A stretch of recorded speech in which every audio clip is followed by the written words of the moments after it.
If you're using target ROAS bidding in Google Ads and you've been in your campaign settings recently, you probably noticed a new option down below that says Smart Bidding Exploration. Now, if you don't see that, don't worry, it will be rolling out to all accounts sometime in the next few weeks and months. But as I was looking into this, I think it's a really cool feature that could help some advertisers. But I also think that some of the language used in the help articles is making things a little bit more rosy than what it actually might be. So in this video, we want to talk through what Smart Bidding Exploration is, discuss how it works, and if it might be a good fit to test out in your accounts. So as I mentioned, Smart Bidding Exploration is not available in every account just yet, but it is rolling out to pretty much all of the ones that we have access to. But that also means that you have to actively be using target ROAS bidding for this to show up, which is why we're going to be in a client account today, and a few things are going to be blurred out, but you'll still be able to understand how this new feature works. In an effort to try to minimize that blurring, I've selected just one campaign in the account that we're going to look at that currently uses target ROAS bidding. So as I mentioned, this is going to live in the campaign settings section. So if we come down to the little gear icon over here, that opens up the right-hand side where all of the campaign settings live. Now if we scroll down just a little bit, first you'll see this enormous AI Max for search campaign section right here, and we will not be talking about that today, but it is a new feature, and if you're interested in learning more about it, you can check that out at the top of the screen right now. But instead we're going to be going for something else called beta today. Right below your bidding strategy is going to live Smart Bidding Exploration, and the wording they put for this is increased traffic diversity. And I have kind of a big problem with that, but we'll get into that in a minute. So once you open this up, it's very simple to start with. It still keeps the increased traffic diversity, and then it looks like you just check a box to say, allow smart bidding to explore new traffic on this portfolio. When you open that up, you do have some control here around ROAS target tolerance. And now this is where we start getting into what is actually going to happen with Smart Bidding Exploration. And this is the reason that I have a bit of a challenge with the verbiage of increasing traffic diversity. That sounds like you're going to be going after new and exciting queries that are different and are of the same quality as the ones that you've been using. But effectively what Smart Bidding Exploration does, it allows you to lower your effective target ROAS for queries that are just a bit outside of your existing target. So for the example we have on the screen right now, my bidding strategy is actually named 150%, and that is the target ROAS that is being used. So when we come down into the ROAS target tolerance, you can see here that we have a range of 10% to 30%. Now that 10% does not mean 10 actual percentage points, which would mean that my target ROAS would be 140. What this means instead is that it is going to take a 10% haircut off of your existing target ROAS. So in this example, my effective target ROAS with Smart Bidding Exploration on would be 135%, because that's 15 percentage points different. 10% of 150 is 15 percentage points. Now you can extend this all the way up to 30%. They do go in 1% increments, but here you can see that my target ROAS could be as low as 105%. Now again, this doesn't necessarily sound like diversity, does it? All it is lowering the floor on your bid strategy and letting some queries come through on 105% and others remain at 150%. Again, that's if you leave it at 30%, but right now, let's just say we're going to use 135. So overall, these settings are pretty easy to control. You really only have one lever, it's this one, and you just get to decide what type of variance you want in your bid strategy. But let's talk a little bit more about how this will actually impact your campaigns and if it makes sense for you. Now, while the changes to target ROAS in the platform talk about query diversity, it's important to understand how it actually impacts your keywords and what that does in the account, because it might not be as clear as they make it sound. So in this chart, they have two different gray boxes. So this first gray box over here is going to be your query pool without Smart Bidding Exploration. As you can see, the one on the right is with Smart Bidding Exploration. What this is saying is that with your existing search campaigns, these are all of the search term groups that you are eligible to show up for.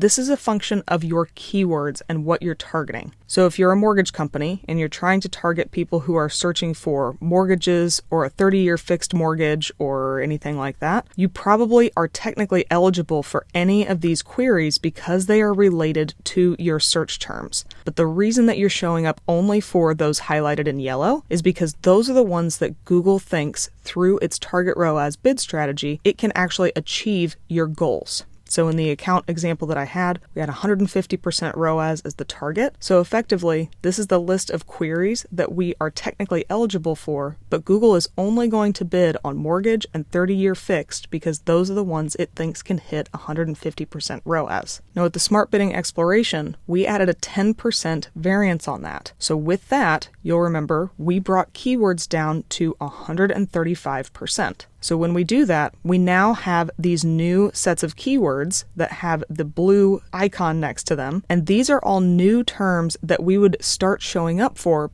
because effectively Google thinks that it can hit a 135% ROAS on those terms. So effectively, anything in blue has a lower target ROAS than the original terms. And you'll notice that there's no blue icon here because those terms are going to be kept the same. Hopefully this will lay it out a little clearer. If you look at the first query group here, how to buy a home, in the first chart, we are not showing up for that because ROAS is still at 150% and Google doesn't think it can hit it. But if we lower the effective target ROAS to 135% for that term, now we start to show up. So for those additional terms, the effective ROAS is lower than the original terms. But you will see that according to Google, for the existing term mortgage, that will not change. You're only lowering the target ROAS for terms that are not currently being added into your mix, that you're not currently eligible for. So this decrease in target ROAS is not meant to impact your existing terms that can hit that mark. It's meant only to help you reach beyond your existing terms, to find new people that you could drive additional incremental volume through for if you just had a slightly lower target ROAS. So hopefully that's cleared up how bidding exploration works. Your existing terms that are high quality and performing at your target ROAS shouldn't have any impact. All you should see are additional queries coming through from additional themes that you're technically eligible for, but with a lower ROAS target so that you'll actually show up for them rather than have them ruled out because they're likely not as efficient. So then that probably opens up the next question of, should I even use Smart Bidding Exploration? And Google has a little bit of an answer in this article, but I also have my own thoughts on this. In their example, they say that using Smart Bidding Exploration is a good idea when you're already bidding successfully on high-performing, relatable queries to your business that are hitting your ROAS target, and then that's the only advice that they give. It's really just if you're already hitting your ROAS target and that you think you might be missing out on additional conversions, whether it's leads or sales. In my mind, this is not the end-all be-all advice on this front. So let's talk about when I think you should be using Smart Bidding Exploration or when you might not want to do it. So first, I really want you to have a well-established account with lots of conversion history. If you are somebody who is really hit or miss on conversions and you don't meet the minimum requirements, whether it's 30 conversions in 30 days or ideally 50 conversions in 30 days, probably going to tell you to shy away from this one. Because again, remember, what this feature does is it keeps your target ROAS what it is for your existing high-performing terms, but then effectively lowers it to get more traffic at a lower ROAS. So effectively, you're being less efficient on that incremental reach. And if you're already really hit or miss on conversion volume, that could be a real disaster for spending more and not seeing the right type of results. Speaking of results, I don't want anybody testing Smart Bidding Exploration if you're not already consistently hitting or likely even exceeding your existing TROAS goals. In this account, we have a 150% target ROAS on our campaigns, and some months we're over that by double, other months we're under that by half. This is not a campaign that I would try Smart Bidding Exploration on because we are not consistently at that 150% ROAS. And if anything, in this example, if my campaign isn't constantly hitting maybe even 200%, a bit above it, I'm not going to test it. I don't want more traffic from queries that Google doesn't think it can hit my target ROAS on if I'm not already hitting or exceeding my target ROAS. Again, that just sounds like a recipe to spend more on lower anticipated results. It seems like a bad call. So if you have a well-established account, you have lots of conversion history, and you're already hitting and or exceeding your ROAS goals consistently, I'd still like to only use this in accounts that need or want incremental volume. If you're happy where you are and everybody's stoked that you're beating all of your target ROAS goals, and there's no additional room for more sales or leads to come in, there's no reason for you to turn this on. A sales team can only handle so many calls. Your inventory can only go so far. If you can't support additional or incremental volume, this is not the new beta for you.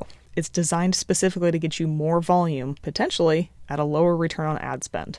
Now, as you can probably tell, I feel like this new beta is probably going to hit a pretty narrow group of advertisers, and that's okay. While I might not be using this in any of my accounts right off the bat, I like that we're getting this new option, and there's a new feature that we can potentially test that will help a handful of businesses out there. I'm never going to shy away from having more levers to pull in a Google Ads account, so I'm very happy that Google is rolling this out, even if I personally might not be using this right off the bat. Hopefully this rundown has given you an understanding of how smart bidding exploration works, gives you a healthy dose of skepticism before turning this on, but just like with almost everything else in Google Ads, if you're interested in it, you can easily set up a campaign experiment, have your experiment arm utilize the smart bidding exploration, and just see how it performs for you. That way you're not opting in 100% of your traffic flow to it, and you should be able to get some good stats out of it to see if it's a good fit, if it's actually driving more volume, or if you're just not seeing the results you want. For that experiment, you probably want to see that your conversion volume goes up and that your target ROAS ideally would stay the same. Whenever you create a campaign experiment in Google, you get to set up the different metrics that you're looking for. If you're interested in watching a video about campaign experiments, check that out at the top of the screen right now. But hopefully you'll be able to see those targets and hit the results that you want. If you have any additional questions about smart bidding exploration, bidding strategies in Google in general, or just anything else in the paid media space, let us know in the comments below. Thanks for watching our video. We really appreciate it. If you liked it, give us a thumbs up below. If you really liked it, maybe think about subscribing to the Paid Media Pros YouTube channel and you'll get alerted every time a new video drops. If you really liked it, you can help support the channel by checking out some of the t-shirts that we're wearing on our merch shelf, as well as looking at the Super Thanks button.